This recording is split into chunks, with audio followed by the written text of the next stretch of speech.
Are you okay is not enough.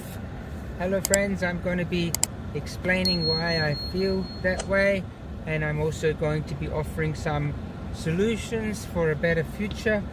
3 years ago I wrote on Facebook a post, are you okay is not enough, and I used those words because I felt that, what's three terms, what's this little phrase got to do with anything? It's almost offensive, for me it was at that time. My dad killed himself when I was just 13, and that's not unusual. I think we've all known someone relatively close. If you're 40 years old, you've probably known 2 or 3 people relatively close to you who have died. It's the number one cause of death for males in Australia under 45, killing themselves. So anyway, I wrote that post, and a few people commented, and one friend of a friend he wrote, I disagree. Are you okay? Starts the conversation, and it can be a really important thing. And this guy, I didn't know him personally, hadn't met him, but I sort of had seen him around perhaps, and definitely on social media, and he was a local guy in Perth, maybe 1 or 2 years older than me, and I knew that he worked in FIFO, and he was a handsome, in-shape martial artist with a young family, and I thought to myself, well, okay, maybe he's got a good point there.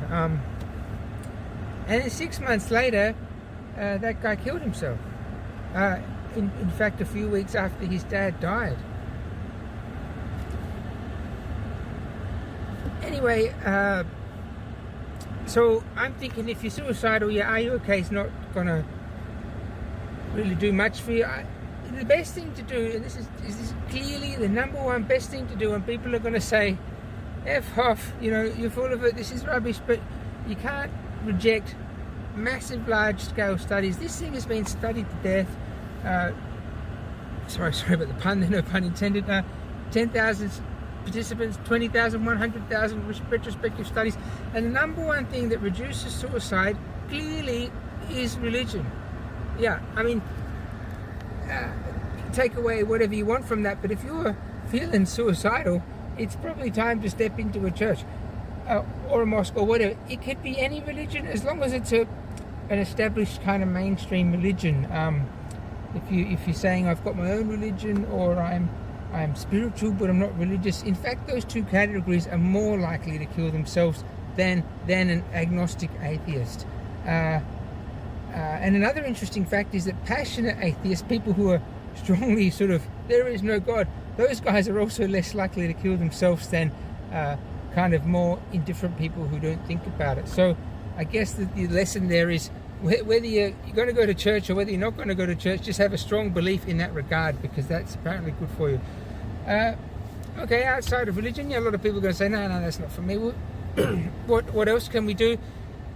I think part of the suicide issue is fixation. When you're fixated on something, it's a line of thought that you just can't deviate from. And the conventional psychology tips there are to cut off the input.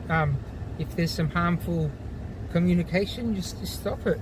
If you have to block people, block them for a period. Geography, are there particular spaces that are just haunting you or scary, or stay away from them. Substances, some people, drinking a lot can really be a catalyst for suicide. For me, I seem to be completely the opposite of that, but keep it in mind.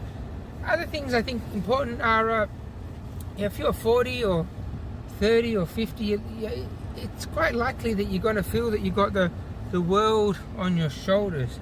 And in fact you do. Those are the most common ages for people to kill themselves, and it's not surprising, because you've got the older generation sort of needing your support and your time, and they want help with this and that, and then you've got the younger generation literally depending on you for everything. They're depending on you for money, they're depending on you for food, they're depending on you for shelter, they need your teaching, they need absolutely everything for you, and it's all on your shoulders, this massive pile of bricks. And yeah, my advice there, and this is also conventional psychology's sort of recommendation, that you just got to let those bricks drop, you know, for however long it needs to happen. I mean, if you just need to have some time away from your family or your job, I think you've got to do that. And yeah, also another one is asking for help. That's you know, not necessarily a psychologist, but friends. And that's kind of where I disagree with Are You Okay? Because all right, you might catch someone when they're really desperate and you might solve the problem, but I think it's got to come from you when you're asking for support. You know, you can't expect people to be mind readers. You've got to ask for support. I mean, we've all got old friends. Even if you've barely got any friends at all, there's always someone you can contact. And finally, the last one there is, and probably maybe most important of all, is it's okay to fail. It's okay to disappoint people in a serious way.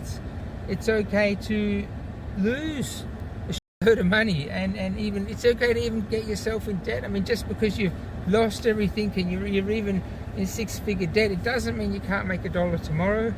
And your reputation, people are always very protective of their reputation. I mean, some people say your reputation is your currency.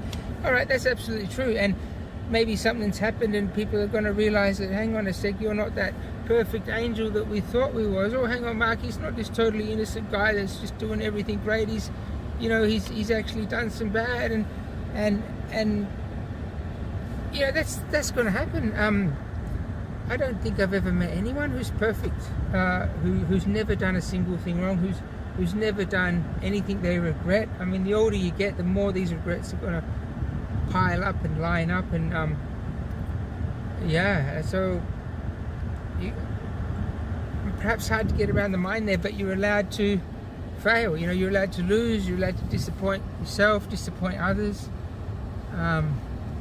And yeah, as a final point, I don't know if it's much use, but yeah, one of Jesus's famous quotes was, "Who amongst you, by being anxious, can add a single hour to your lifespan?" And that's just a core lesson, isn't it? I mean, if you're really getting anxious and worried and not sure what you're going to do, I mean, that's not really doing anyone any good. And if you got so worried about whatever that you need to kill yourself, I mean, that's yeah, it's a sad situation, you know. Even if you don't care about yourself, people left behind certainly do. So